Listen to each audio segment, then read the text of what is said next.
நேரம் எங்க ஜெயராஜன் வந்தாங்க. தாய் தாய் தாய் தாய்னு பேசினாங்க. நான் உண்மையிலே தாயை குறை சொல்வதற்காக வரவில்லை. உன் தாயிடம்தான் உங்களுக்கு நிறைய கல்வி இருக்கிறது, உங்களுடைய வயிற்று பசியை போக்குபவள் தாய். நாங்க அதை ஏத்துக்கிறோம், நாங்க தாயை குறை சொல்லவே இல்லை. ஆனா 25 வயசுக்கு பிறகு உங்களை சமாளிக்க முடியாம இன்னொரு பெண் கையில கொடுத்தாதான் நம்ம பையன் கடைசி வரைக்கும் அவனுடைய வாழ்க்கை மகிழ்ச்சியாக இருக்குன்னு சொல்லிதானே எங்க தாரத்தின் கையில தர்றாங்க உங்க பையனை. இல்லைன்னா தாய்கிட்டே இருக்க வேண்டியதானே, எதுக்கு கல்யாணம் பண்ணணும்னு கேக்குறேன். அம்மாவால் தான் வயிற்று பசியை போக்க முடியும், அம்மாவுக்கு மட்டும்தான் பசின்னா என்னன்னு தெரியாது. அப்ப நாங்க என்ன பசி பட்டினியில போட்டு உங்களை கொலையா பண்றோம்? அப்படியெல்லாம் கிடையாது நடுவர்களே. ஒரு தாரங்கிறவ அவளும் வளர்ந்த வீட்டுல எப்படி இருந்திருப்பா தெரியுமா? இளவரசி மாதிரி வாழ்ந்திருப்பா அந்த வீட்டுல. ஆனா என்னைக்கு தாலிங்கிற ஒன்ன வாங்கிக்கிட்டு வலது கால எடுத்து வச்சு உங்க வீட்டுக்கு நாங்க வர்றோமோ அன்னையில இருந்து நாங்க உங்க மனைவிங்கிறத விட வேலைக்காரிங்கிற அளவுக்கு தான் நாங்க இருந்துகிட்டு இருக்கோம் நடுவர்களே. என்னைக்காவது நாங்க உங்களை குறை சொல்லியிருக்கோமா? இல்ல இதே கஷ்டத்தோட எங்க அப்பா அம்மா வீட்டுக்கு போனாலும் உங்களை பத்தி எங்க அப்பா அம்மா ஏதாவது குறை சொன்னா நாங்க விட்டு கொடுக்கிறோமா? கணவனை என்னைக்காவது மனைவி விட்டு கொடுக்கிறாளா? கிடையாது நடுவர்களே. கணவன் மனைவி உறவுங்கிறது என்ன உறவு தெரியுமா?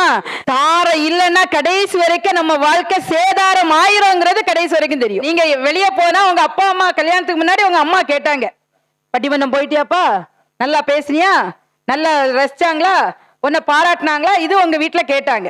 ஆனா கல்யாணத்துக்கு பிறகு நீங்க பட்டிமன்றம் போயிட்டு வருவீங்க. நீங்க கிளம்பி போனதுல இருந்து உங்களுக்கு எத்தனை நேரம் போன் வரும்? ஸ்பாட்டுக்கு போயிட்டீங்களா, சாப்பிட்டீங்களா, என்ன சாப்பாடு, உங்களுக்கு ஒத்துக்குமா ஒத்துக்காதாங்கிறது எங்களுக்கு தெரியும். அந்த சாப்பாடு நம்ம கணவர் சாப்பிட்டாரா சாப்பிடலையாங்கிறது எங்களுக்கு தெரியும்.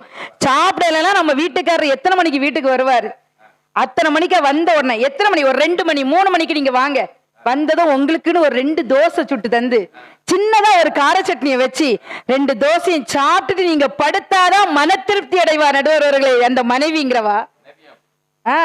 அந்த மனைவிக்கு தான் தெரியுங்க நம்ம வீட்டுக்காரருக்கு இது எத்தனை நாள் உங்க கூட அவங்க வாழ்ந்திருக்காங்க. கல்யாணம் முடிஞ்சு 1 வருஷத்துல புரிஞ்சுக்க கூடிய மனைவி இல்லையா?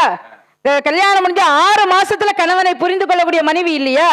ஏன் அவங்களால ஏன் உங்களை வெற்றி பாதைக்கு செல்ல முடியாதா? எங்க மனைவி என்ன பண்ணுவா தெரியுமா? நீங்க பட்டிமன்றம் போறோம் சொன்னீங்கல்ல, கல்யாணத்துக்கு முன்னாடி உங்களுக்கு எந்த பொறுப்பும் கிடையாது, வீட்டுல இருக்க அத்தனை பொறுப்பையும் உங்க அப்பா அம்மா தான் பார்ப்பாங்க. ஆனா கல்யாணத்துக்கு பிறகு உங்களுக்குள்ள பொறுப்பையை சேர்த்து நாங்க வீட்டுல இருந்து பாக்குறோம் தெரியுமா? அந்த தாரத்தால மட்டும்தான் உங்களால வெற்றிக்கு செல்ல முடியும் நடுவர்களே. சாப்பாடு தரணும், நீ எங்க வீட்டை பெருக்கிறது சாப்பாடு தர்றது ஒரு பெரிய வேலையே கிடையாது. அது எங்களை பொறுத்தவரைக்கும் அது ஒரு பெரிய வேலை கிடையாது. ஆனா இன்னைக்கு நீங்க எத்தனையோ கணவர்கள் வந்து ஃபாரின்ல இருக்காங்க, எத்தனையோ பேரு நாங்க வேலை விஷயமா வெளியே போறோம் சொல்லி 1 வாரம் 2 வாரம் ஆபீஸ் டியூட்டியா போறீங்க. ஆனா அத்தனை நாளும் வீட்டுல இருந்து உங்க பொறுப்பை சேர்த்து கவனிக்கிறது யாரு? அந்த தாரம் தானே கவனிக்கிறாங்க. உங்க தாயால கவனிக்க முடியுமா? அதாவது தாரங்கிறவ எப்படிப்பட்டவா தெரியுமா? ஆதியில் வருபவள் தாய், பாதியில் வருபவள் தான் தாரம் நடுவர்களே. அந்த பாதியில் வருபவளும் உங்களது அத்தனை இன்பங்களையும் துன்பங்களையும் பங்கு கொள்ற பார்த்தீங்களா, அவதான் தாரம் நடுவர்களே. அதாவது கணவன் மனைவி உறவுங்கிறது என்ன தெரியுமா? இரவை இனிக்க வைக்கும் உடல் அல்ல மனைவி, இரவை இனிக்க வைக்கும் உடல் அல்ல மனைவி, வாழ்நாள் முழுவதும் உன் வாழ்வை ரசிக்க வைக்கும் வாழ்க்கை தான் உன் மனைவி இல்லையா? வாழ்நாள் முழுவதும் ரசிக்கணும் நடுவர்களே. வேற ஒண்ணு இல்லை. இப்ப எங்க வீட்டுல எனக்கு என் வீட்டுக்காரங்க பயங்கர சண்டை, பயங்கர சண்டை. ஆனா அந்த சண்டை ஸ்டாப்பே ஆகாதுன்னு தான் நான் நினைச்சேன். ஆனா அவர் ஒரே ஒரு வார்த்தை சொல்லி அந்த சண்டை அப்படியே நிப்பாட்டாருங்க. ஆமா, என்ன வார்த்தை சொன்னார் தெரியுமா ஜெயராஜனே? இந்த வார்த்தை அப்படியே மெயின்டைன் பண்ணுங்க, அப்பதான் அந்த வாழ்க்கை மகிழ்ச்சியா இருக்கும். என்ன வார்த்தை சொன்னார் தெரியுமா? நீ அழகா இருக்காங்கிறதுக்காக எது வேணாலும் பேசாத அப்படின்னாரு. உண்மையிலேயே நான் சண்டை போட்டேன்னா அப்படியே ஸ்டாப் ஆயிட்டேன் நடுவர்களே. நான் ஷாக் ஆயிட்டேன். உடனே அவருக்கு ஒரு டீயும் பக்கோடாவும் கொண்டு கொடுத்தேன்னா அதுதான் மகிழ்ச்சி நடுவர்களே. சாப்பிட்டு பாருங்க. அதாவது கணவன் டீ போட்டு கொடுத்து பாருங்க, மனைவி சாப்பிட பாருங்க, அது பெரிய அழகு நடுவர்களே. ஆமா, அதெல்லாம் சாப்பிட்டவங்களுக்கு தான் தெரியும். அதாவது என்ன தெரியுமா? இப்ப விடிய கால நாங்களும் ப்ரோக்ராம் போயிட்டு வருவோம், ஒரு 4 மணிக்கு வருவோம், 3 மணிக்கு வருவோம், வந்தோடனே டயர்ல தூங்கிடுவோம். காலையில எழும்பி நம்மளால ஒரு டீ குடிக்கணும் போல ஆசையா இருக்கும். ஆனா அந்த ஆசைப்படுற நேரத்துல வீட்டுக்காரர் அந்த டீயை போட்டு கொண்டு தந்தாருன்னு வைங்களா, அதுல இருக்கிற இன்பம் வேற எதுலயுமே கிடையாது நடுவர்களே மனைவிக்கு. அதாவது அது வேணும் இது வேணும் சண்டை பிடிக்கிறவா அல்ல மனைவி. எந்த கணவனையும் தன்னுடைய கணவனை கடன்காரனாக ஆக்காமல் கடன் இல்லாமல் வாழ வைப்பவள் தான் மனைவி நடுவர்களே. அடுத்தவங்கிட்ட போய் கடன்காரனா ஆயிடக்கூடாதுன்னு நினைக்கிறவதான் மனைவி. என்ன ஆசைப்படுவா தெரியுமா? இன்னைக்கு தனக்கு புருஷன் சைக்கிள்ல போறாரா, நாளைக்கு பைக்ல போகணும். பைக்ல போற புருஷன் நாளைக்கு கார்ல போகணும். கார்ல போற புருஷன் நாளைக்கு பஸ்ல போகணும். பஸ்ல போற புருஷன் நாளைக்கு பிளைட்ல போகணும். அப்படி ஆசைப்படக்கூடிய மனைவி எவ்வளவுதான் நீங்க திட்டுங்க, என்ன வேணா திட்டுங்க, அவ என்ன சொல்ல தெரியுமா? என்ன வேணா திட்டிட்டு போயா, எனக்கு வாங்கூட இருக்கிறதா மகிழ்ச்சி அப்படின்னு சொல்லி அவ சொல்லுவா. உன்னோடு என் சொந்தம் ஈரேழு ஜென்மங்கள், உன் வார்த்தை இது போதும் வேண்டாமே சொர்க்கங்கள். தந்தன தந்தன தை மாசம் அது தந்தது ஒன்னத்தான், சந்தன சந்தன மல்லிவாசம் தேன் சிந்தது இப்பத்தான். என்னது என்னது இந்த நாணம் வந்து சொல்லுது இப்பத்தான். எப்படி இருக்கு? இதுதான் அந்த மனைவிங்கிறவ 7 ஜென்மத்துக்கு வரணும் நடுவர்களே. அதனால்தான் திருவள்ளுவர் கூட வாழ்க்கை துணை நலம் சொல்லி ஒரு அதிகாரம் வச்சார். 133 அதிகாரத்துல வாழ்க்கை துணை நலம் ஒரு அதிகாரம் வச்சாரு, சும்மாவா வச்சாரு? அந்த திருவள்ளுவர்கிட்ட போய் கேட்டாங்க, உங்களுக்கு இந்த உலகத்துல எது இன்பம்னு கேட்டாங்க. திருவள்ளுவர் என்ன சொன்னார் தெரியுமா? என் மனைவி தோளில் சாய்வதுதான் இன்பம் சொன்னார் நடுவர்களே. சொன்னாரா? தாயின் மடியில் படுக்கதான் இன்பம்னு சொன்னாலா? இல்லையே. ஏன் தெரியுமா?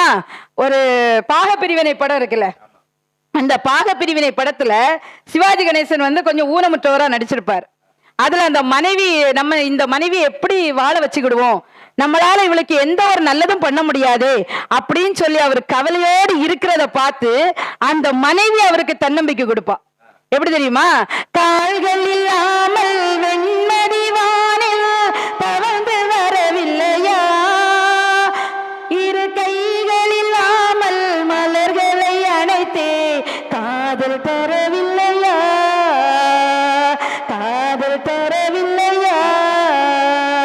தங்கத்திலே ஒரு குறை இருந்தாலும் தரத்தில் குறைவதுண்டோ, உங்கள் அங்கத்திலே ஒரு குறை இருந்தாலும் அன்பு குறைவதுண்டோ. நடுவர்களே, அதனால்தான் பாரதியார்ட்ட போய் கேட்டாங்க, இந்த உலகத்துல உங்களுக்கு தெவிட்டாத இன்பம் எதுன்னு கேட்டாங்க. பாரதியார் எதை வேணாலும் சொல்லலாம், ஏன்னா அவர் காக்கை குருவியை பார்த்தவர் இல்லையா, அந்த காக்கை குருவி கூட இருக்கிறது எனக்கு சந்தோஷம் சொல்லலாம். ஆனா அந்த பாரதியார் என்ன சொன்னார் தெரியுமா? இந்த உலகத்துல தெவிட்டாத இன்பம் ஒண்ணு உண்டுன்னா அது என் மனைவி செல்லம்மாவின் சிரிப்புன்னு சொன்னார் நடுவர்களே. சும்மா இல்லைங்க, தாரங்கிறவ தன்னுடைய கணவனுக்காக தன்னையே தியாகம் என்பவள் தான் தாரம் நடுவர்களே. அதாவது ஒரு சின்ன கதை, ஒரு கணவன்கிட்ட ஒரு மனைவி என்ன பண்றா, ரொம்ப கஷ்டம், ஒரு மாடை வித்துட்டு வாங்கன்னு சொல்லி மாடை கையில பிடிச்சு கொடுத்து விடுறா. போற வழியிலேயே ஒருத்தன் ஆடோட எதிரில் வாரான். அவன் சொல்றான், இந்த மாட்டை தந்துட்டு நீ ஆட்டை வாங்கிட்டு போ அப்படிங்கிறான். உடனே இவன் என்னன்னே தெரியாம அப்படியே மாட்டை கொடுத்துட்டு ஆட்டை வாங்கிட்டு போறான். ஆட்டை வாங்கிட்டு கொஞ்சம் தூரம் போறான். போகும்போது ஒருத்தன் கோழி கொண்டுட்டு வரான். அந்த கோழியை அவன் கோழியை கொடுத்துட்டு ஆட்டை வாங்கிட்டு போறான். கடைசியில ஒருத்தன் ஒரு முட்டையை கொண்டு கொடுத்தான். முட்டையை கொண்டு கொடுத்துட்டு அவன் கோழியை வாங்கிட்டு போனான். இந்த முட்டையை ஒரு டீ கடைக்கு கொண்டு போனான். அந்த டீ கடைக்காரன் முட்டையை வாங்கிட்டு ஒரு டீயை கொடுத்தான். உடனே அந்த டீ கடையில உள்ளவங்க சொல்றாங்க, ஒரு மாட்டை கொண்டு வந்த நீ இப்ப ஆட்டை வாங்கிட்டு 2வது கோழியை வாங்கிட்டு இப்ப முட்டையும் இல்லாம வீட்டுக்கு போற, உன் மனைவி என்ன திட்ட மாட்டாளான்னு கேட்டாங்க. உடனே அவர் சொன்னாரு, ஏன் மனைவி என்ன திட்ட மாட்டாங்க, நான் என்ன பண்ணாலும் அவ என்ன திட்ட மாட்டா அப்படின்னாரு. எவ்வளவு நம்பிக்கை பாருங்க, என்ன பண்ணாலும் என்ன திட்ட மாட்டா அப்படின்னாரு.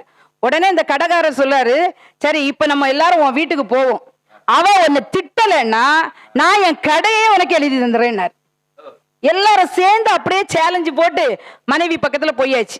மனைவி வந்து கூப்பிடுறாங்க. கூப்பிட்டு உன் மாப்பிள்ளை இப்படி மாடு வாங்கிட்டு போனாரு, ஆடை வாங்கினாரு, கோழியை வாங்கினாரு, முட்டையை வாங்கினாரு, இப்ப டீயை கடையில டீயை குடிச்சிட்டு ஒண்ணுமே இல்லாம வந்து நிக்கிறாரு. நாங்க அந்த மனைவி என்ன சொன்னா தெரியுமா?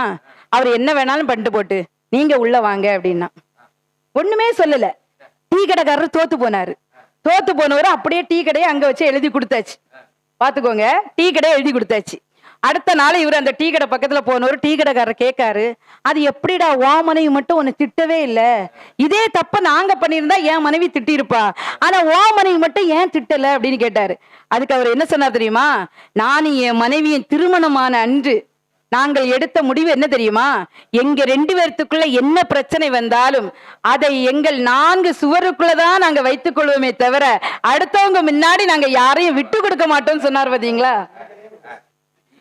இப்போ அவர் அந்த மனைவியோட சாமர்த்தியத்தால ஒரு மாடை கொண்டு போனவர் இப்ப டீ கடை வந்துட்டா அவருக்கு.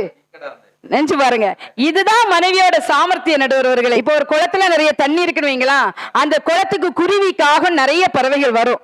ஆனா குளத்துல தண்ணி வத்திடுச்சுன்னு வைங்களா, கடைசி வரைக்கும் ஆம்பல் மட்டும்தான் இருக்கும். இதே மாதிரி ஒரு கணவன் கிட்ட பணம் காசு நிறைய இருக்கும் போது அவங்க சொந்தம் பந்தம் உற்றார் உறவினர் எல்லாரும் வருவாங்க. ஆனா அந்த பணம் காசு அழிஞ்சு போச்சுன்னு வைங்களா, கடைசி வரைக்கும் அந்த கணவனுக்காக இருக்கக்கூடிய ஒரே ஒரு ஜீவன் மனைவிங்கிற ஜீவன் மட்டும்தான் நடுவர்களே. அதனாலதான் சொல்லுவாங்க, ஔவையார் சொல்லுவாங்க, தாயோடு அறுசுவை உணவு போகும், தந்தையோடு கல்வி போகும், உடன் பிறந்த சகோதரனோடு நம்முடைய படை பலமே போகும், ஆனால் தாலி அணிந்த மனைவியோடு சகலமும் போயிரும் சொன்னாங்க நடுவர்களே. எல்லாமே போயிரும் இல்லையா? எல்லாமே போயிடும் நடுவர்களே. அதாவது யாருகிட்ட தாரத்துடைய அருமையை கேட்கன்னு தெரியுமா? எந்த கணவன் மனைவியை இழந்திருப்பான் தெரியுமா? அவர்கிட்ட கேளுங்க மனைவியோட அருமைய. அவர் சொல்லுவாரு, என்ன சாப்பிட்டியான்னு கேட்க கூட நாதி இல்லையே. ஏன் வேற ஒண்ணு இல்லைங்க, அவர் எப்ப டீ குடிப்பாருங்கிறது மனைவிக்கு தான் தெரியும். எந்த நேரம் அவருக்கு மாத்திரை கொடுக்கணுங்கிறது மனைவிக்கு தெரியும். எத்தனை மணிக்கு சாப்பிட்டா அவர் உடம்பு தெம்பா இருப்பாருன்னு மனைவிக்கு தெரியும். ஆனா அந்த மனைவி இல்லைன்னா அவரை கவனிக்கவே ஆள் இருக்காது நடுவர்களே. எல்லாம் இழந்து போய் நிற்கக்கூடிய ஒரு நிலை வரும்னா அது தாரம் இல்லாத நேரம் தான் என்று சொல்லி ஆடவனின் வெற்றிக்கு பெரிதும் காரணமாக இருப்பது தாயை விட தாரமே தாரமே தாரமே என வாய்ப்புக்கு நன்றி பாராட்டி விடைபெறுகிறேன். நன்றி, வணக்கம்.